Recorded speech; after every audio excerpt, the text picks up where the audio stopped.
Premier of Quebec and the former Deputy Prime Minister of Canada, Jean Charest. I'm very glad you were able to join us, Mr. Charest, and I appreciate your time very much. I want you to know, first of all, if I can ask you, how can this trip to Davos serve Trudeau's purpose? I mean, how important is it really in promoting Canadian business? Does it make a difference? Well, Davos is an interesting opportunity. I went 9 times as Premier of Quebec, and the advantage, Terry, is that there are a lot of decision makers concentrated in the same place, same time, and you can meet a lot of people and get a lot of work done.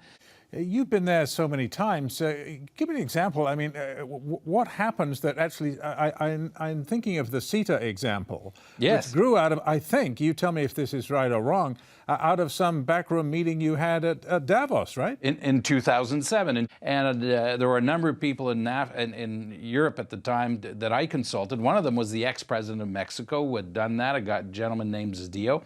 So the point is, that's where you can meet these people and get things done.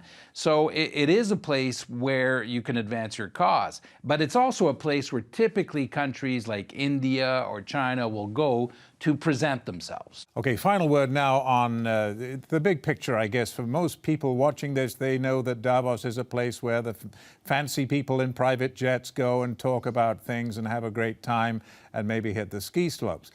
What can you point to tell the average folks that it makes a difference, that the economic results actually do emerge from Davos? You mentioned CETA. Well, that was a long time. That was 2007. Yeah. What have you done for us lately? Well, Terry, it's very simple. First of all, I don't know of a single politician went to Davos who actually skied.